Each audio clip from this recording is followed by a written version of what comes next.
ইলিশের বিনিময়ে হলেও হাসিনাকে বাংলাদেশে ফেরত দিতে হবে। আমরা বাংলাদেশ সরকারকে বলতে চাই, আজকে একটা খবর দেখার পর আশ্চর্য হয়েছি।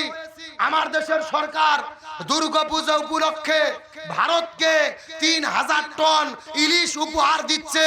3000 টন ইলিশ তাদের কাছে বিক্রি করতেছে। এটা কি মেনে নেওয়া যায়? আমরা সারা জীবন যেই ভারতের বিরোধিতা করেছি, যেই ভারত 16 বছর ধরে হাসিনা নামক একটা জালেম সরকার এই দেশে আমাদের মাথার উপরে চাপিয়ে দিয়ে রেখেছিল, আমরা দেশের মানুষ ইলিশ খেতে পাই না, মনে কষ্ট। আমি নিজে যে কবে ইলিশ খাইছি আমারই মনে নাই। কথা কন না কে? তাহলে আমার যদি এই অবস্থা হয়ে থাকে, গরিব মানুষের কি অবস্থা? এমনও গরিব মানুষ আছে 12-14 বছর সন্তানের বয়স, একটা দিন পর্যন্ত ইলিশ কিনে তার মুখে সন্তানের মুখে দিতে পারে নাই। অথচ আমরা বাংলাদেশ ইলিশ পাই না, ওই ইলিশ দেওয়া হয় ভারতের ভেতরে। আমরা সরকারকে বলবো, ভারতের সঙ্গে ইলিশ দিয়ে আর কোনো প্রীতি করার দরকার নাই। 1 মাস আগে আমরা দেখেছি ভারত পানি ছেড়ে দিয়ে আমার দেশের লক্ষ মানুষকে পানিবন্দী করেছে। কত মানুষ পানিতে ডুবে থেকে কোটি কোটি টাকা ক্ষতি হয়ে গেল। আর ওই দেশকে ইলিশ দেওয়া মানে হলো আমার দেশের জনগণের সঙ্গে গাদ্দারি করা। আমি বলতে চাই, বাণিজ্য পর্যায়ে যারা দায়িত্বশীল রয়েছে, যারা সিদ্ধান্ত নিয়েছে, অনতি বিলম্বে এই সিদ্ধান্ত থেকে তাদেরকে ফিরে আসতে হবে। আমরা দেশের মানুষ ইলিশ খাইতে পারি না, অথচ ভারত ইলিশ দেওয়া হবে। মনে কষ্ট। এই ভারতে 1500 টাকা কেজি ইলিশ, ওই একই ইলিশ ভারতে পাওয়া যায় 800 টাকা করে। আমার দেশে ইলিশ উৎপন্ন হয় 1600 টাকা, আর ওই দেশে যাই হয় 800 টাকা। এটা কখনো মেনে নেওয়ার মতো নয়। আমরা সমন্বয়কদেরকে বলবো, সরকারকে বলবো, ভারতে আপনারা ইলিশ দেওয়া বন্ধ করেন। আর যদি বলেন না, কথা দিয়েছি ইলিশ ভারতে দিতেই হবে, তাহলে আমাদের দাবি হলো ইলিশের বিনিময়ে হলেও হাসিনাকে বাংলাদেশে ফেরত দিতে হবে। হাসিনাকে বাংলাদেশে ফেরত আমরা চাই কি চাই না? তার বিচার দেখতে চাই কি চাই না? এই বাংলাদেশে আমরা দেখেছি জামাত ইসলামের নেতাদেরকে, আল্লামা সাইদি, মাওলানা মতিউর রহমান নিজামী, কত নেতাদেরকে ফাঁসি দিয়েছে। 50 বছর আগের অপরাধ বের করে অপরাধ ট্রাইব্যুনাল গঠন করে মিথ্যে মামলা, মিথ্যে রায়, মিথ্যে ট্রাইব্যুনাল, মিথ্যে সাক্ষী বানায়া আলেমদের ফাঁসি দিয়েছে। আর হাসিনা গণহত্যা করেছে। এটা মিথ্যে সাক্ষীর দরকার নাই, বাংলাদেশের 18 কোটি মানুষ তার চাক্ষুষ সাক্ষী। সুতরাং আজকের প্রোগ্রাম থেকে দাবি করি, 50 বছর পরে মিথ্যে মামলা রায় দিয়ে জামাতের নেতাদের যদি ফাঁসি দেওয়া হয়, ওই গণহত্যার মহানায়িকা ডাইনি হাসিনাকে ভারত থেকে বাংলাদেশে ফিরে এনে গণহত্যার দায়ে তাকে ফাঁসির দড়িতে ঝুলাতে হবে। এই মতের পক্ষে কারা রাজি? হাত উঠান তো দেখে।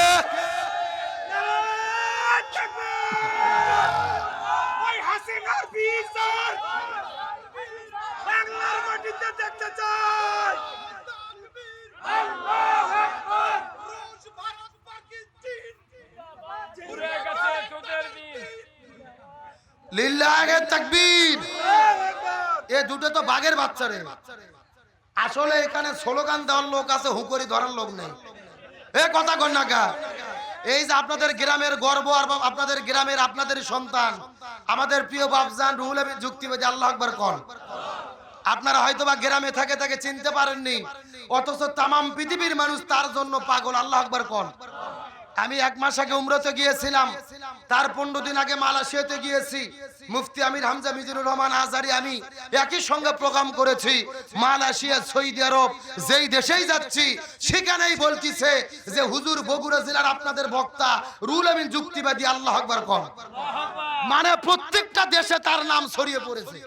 আলহামদুলিল্লাহ বলবেন না? আপনারা হয়তো মনে মনে চিন্তা করতেছেন, এই যে আমাদের গ্রামের রুহুল রে, ধান কাটতেছে, ঔষধ দিচ্ছে, কিন্তু ও যে কি প্রচার হয়েছে আর আল্লাহ কি সম্মান দিছে আপনার বাড়ির থেকে হয়তো বুঝতে পারতেছেন না। আর যাদের হাতে মোবাইল আছে, ইউটিউব আছে, ফেসবুক খুললেই দেখতে পারবেন কোটি কোটি মানুষ তার ভক্ত, তামাম পৃথিবীর লোক তার বক্তব্য শুনতেছে। কারণ একটাই, তিনি জমিনে ইকামতে দ্বীনের কথা বলে। তার কারণ রুহুল আমিন যুক্তিবাদী চাচা যদি ভাঙ্গা ঠিলের ওয়াজও করে, মুনাফিক ধানের ওয়াজও করে, তাও আপনি দেখবেন একেবারে যুক্তি দিয়ে মিল করে যাইয়া বাংলাদেশে কোরআনের বিজয় করা লাগবে, এটা মিল করে বুঝে দেয়। এ কথা কর না কে? আব্দুল সালাম যুক্তিবাদী কোন, হাবিবুর রহমান যুক্তিবাদী কোন, আর গোলাম রব্বানী যুক্তিবাদী কোন? এগুলো আসল যুক্তিবাদী না। আসল যুক্তিবাদী আপনাদের গ্রামের কৃতি সন্তান আমার চাচা রুহুল আমিন যুক্তিবাদী। কথা কোন ঠিক কিনা? তার প্রত্যেকটা কথার পেছনে কোরআন হাদিস এবং বর্তমান প্রেক্ষাপট মিলে যায়। এই রত্নের সেবা করবেন, যত্ন করবেন, ভালোবাসা দেবেন। এত বয়স হয়ে গেছে, তাও আমাদের শরীরের চাইতে শক্তি বেশি। কথা কন না কে? আজকে জামাত ইসলামের প্রোগ্রাম ছিল বগুড়া শহরে, সারাদিন একসঙ্গে ঘুরেছি। আমাদের বগুড়া জেলার নাইবে আমির মাওলানা আলমগীর হোসেন ছিলেন। তার মধ্যে ইমানের শক্তি। আপনারা তাকে ভালোবাসা দেবেন, মহব্বত করবেন, এই ফুলটা আগলিয়ে রাখবেন। এই রুহুল আমিন যুক্তিবাদী আপনাদের গ্রামের শুধু নয়, আমাদের বগুড়া জেলার সম্পদ। কতক্ষণ ঠিক কিনা? খবরদার বিরোধিতা করতে যাবেন না। মক্কার লোকজন ধ্বংস হয়েছিল রসুলের বিরোধিতা করার কারণে। রসুলকে পাইছে কিন্তু সম্মান করতে পারেনি। আর আলেম ওলামাকে কাছে পাওয়ার পরে, গ্রামে পাওয়ার পরে যদি সম্মান করতে না পারেন, এর চাইতে কপাল পোড়া হতভাগা আর কেউ হতে পারে না। আপনাদের গ্রামের সন্তান রুহুল আমিন যুক্তিবাদী। চাচাকে বলবো, চাচা গ্রামের সন্তান হিসেবে একটা তাকবীর দেন তো দেখি, জোর একটা দেন।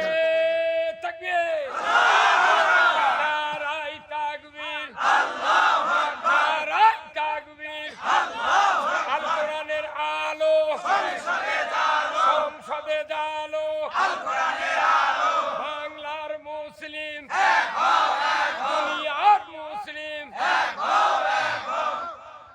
এক দফায় এক দাবি। আল্লাহ কবুল করুক, বলেন আমিন।